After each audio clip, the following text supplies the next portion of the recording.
Assalamualaikum warahmatullahi wabarakatuh. Kembali lagi di channel Ngaji Akhir Zaman. Di video kali ini kami akan membagikan ceramah Gus Bahak yang membahas tentang orang kafir pasti akan langsung masuk Islam jika mau memahami Al-Quran. Untuk lebih jelasnya, mari kita simak videonya sama-sama. Sekian dari saya. Wassalamualaikum warahmatullahi wabarakatuh. Salam NKRI. Sampean kalau ngaji Quran itu dilatih berlogika. Jadi Allah itu fair. Nggak apa-apa kalian ngaku Tuhan tuh nggak apa-apa, tapi tunjukkan prestasi kamu apa. Aruni madza khalaqu minal ardi am lahum syirkun fis sama. Am khalaqus samawati wal ard. Diulang lagi, am khuliqu min ghairi syai'in. Setidaknya kalau jadi Tuhan itu ya nggak butuh yang lain lah. Masa jadi Tuhan kok wujudnya saja butuh orang lain, butuh bumi, eksistensinya butuh makan, butuh minum.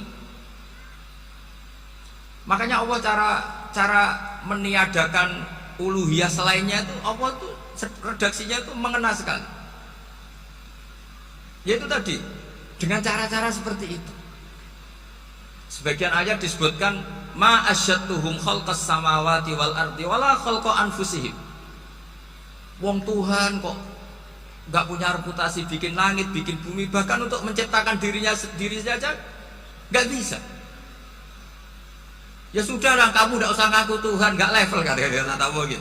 Akhirnya terus ditemukan Tuhan yang sejati, yaitu wal awwal wal akhir wal zahiru wal batin. Itu yang mut'im ini tadi termasuk orang yang sangat cerdas sekali. Padahal itu bacanya bukan pas basul masail, enggak. Nabi pas sholat maghrib. Juga bukan pas ceramah, enggak, tapi itu didengarkan. Makanya termasuk ini spesial untuk hormat saya kepada Ki As'ad. Makanya saya ini kalau mentasjid santri-santri ini agak sensitif, tapi sudah, saya tidak perlu takut fitnah. Saya termasuk, kenapa saya ingin jadi ahli tafsir, tentu yang membentuk itu Mbah Maimun dan bapak saya. Bapak saya itu hafal Quran kayak hafal Fatihah, saking senengnya Quran. Mungkin bisa kamu saingi. Itu adalah orang kafir itu bisa paham Quran. Itu sangat menyinggung saya. Orang kafir itu bisa paham Quran. Ketika Umar Islam itu karena mendengar apa coba? Mendengar apa? Quran. Dan itu masih kafir apa sudah Islam? Masih kafir, karena kalimat-kalimat yang di Quran itu begitu jelas, wal kitabil mubin, sehingga didengarkan orang kafir pun tuh ngefek. Makanya ketika Umar datang ke saudari putrinya, kemudian dengar Toha ma anzalna alikal Qur'an apa litashqa, itu dia terus iman. Begitu juga Mut'im. Itu ketika dengar Nabi baca surat At-Tur ya langsung iman.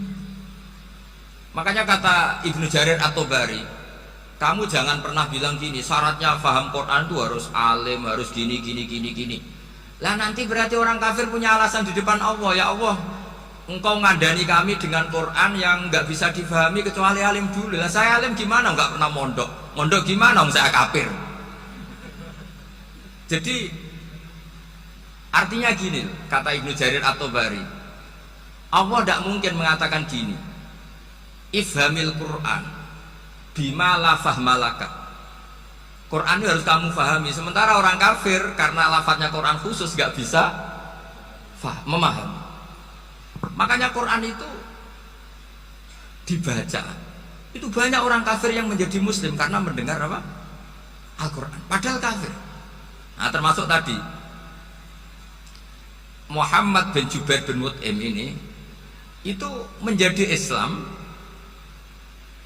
ya karena mendengar Quran, padahal dia saat itu masih apa? Kafir. Karena tadi logika, misalnya nggak paham secara lafaz Arab. Sekarang misalnya nyuwun sewu ada orang ateis. Saya pernah didatangi seorang ateis yang nggak percaya Tuhan. Saya mau Islam Pak Ba, asal Anda bisa menjelaskan Tuhan itu siapa. Coba Quran dibaca secara makna, tidak secara lafaz tapi secara makna. Begini misalnya, ada orang ateis datang ke saya, Pak Ba, saya mau Islam, asal Anda bisa menjelaskan Tuhan itu siapa. Terus saya tanya, ini ngajak goblok-goblokan apa pinter-pinteran kata saya. Terus dia jawab, ngajak pinter-pinteran Pak, saya ini doktor katanya. Maksudnya di akademiknya dia doktor, mungkin jurusan matematika atau apa, tapi di ketuhanannya jeblok.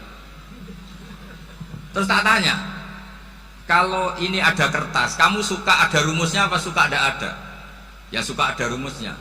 Kenapa ada kertas? Ya karena ada yang bikin.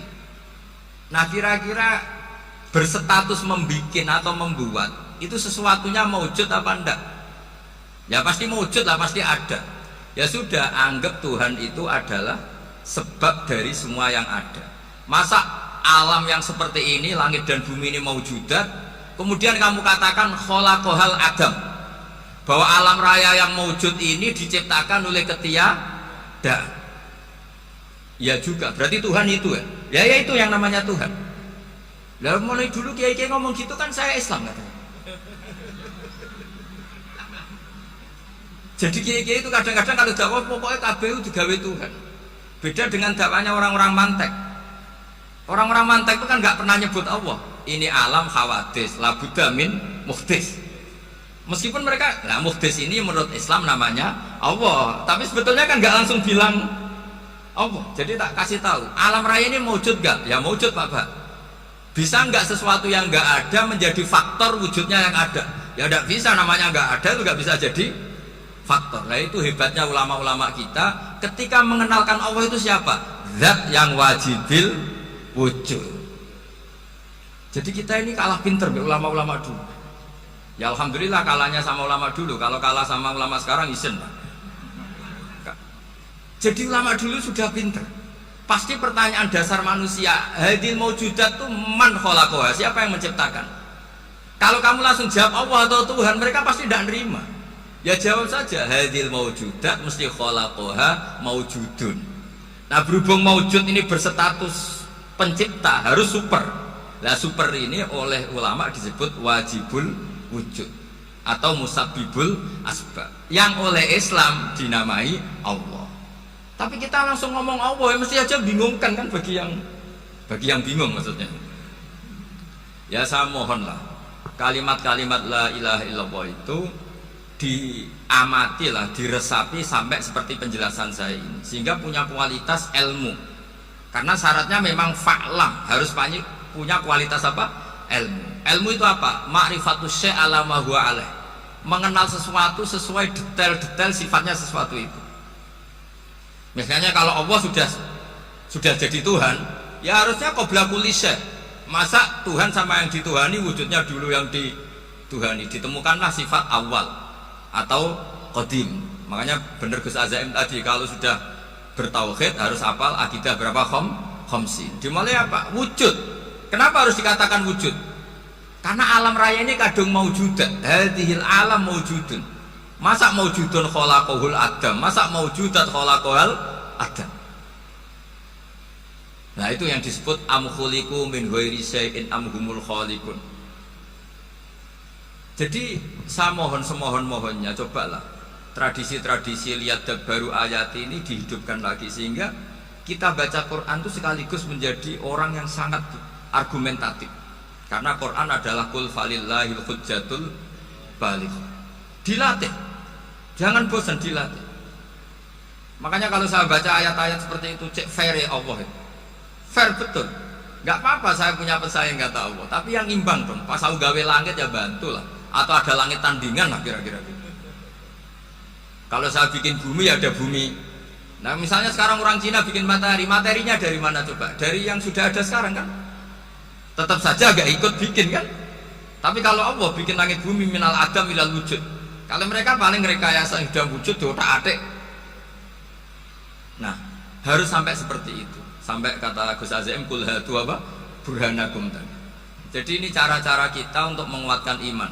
Aruni madza khalaqu minal ardi am lahum syirkun fis samawati. Terus kata Allah, itu nih bi kitabim min qabli hadza au asaratim min ilmin.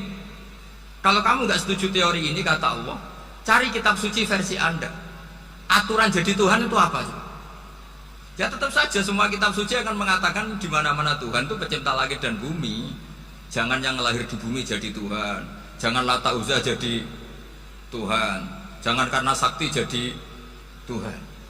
Nah ini di sini pentingnya ilmu balaghah, ilmu mantek yang alhamdulillah di pondok-pondok kita masih diajari. Makanya kata mantek sebetulnya ilmu akal hanya menemukan hadil maujudat khalaqaha maujudun. Nah yang maujud ini siapa? Ya wajibul wujud. Nah kemudian Islam menamai ini Allah Subhanahu wa ta'ala. Makanya ulama dulu tuh kalau ngendikan Allah itu siapa?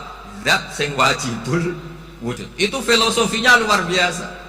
Karena dengan seperti ini bisa menafikan teori ateisme bahwa alam raya ini diciptakan oleh ketiadaan. Makanya saya bilang tadi, ngajak goblok-goblokan apa pinter-pinteran ya? Lah nek ngajak goblok-goblokan yang ini, hadhil maujudat khalaqahal adam. Terus kita goblok bareng. Loh iya kan barang maujud diciptakan yang tidak maujud.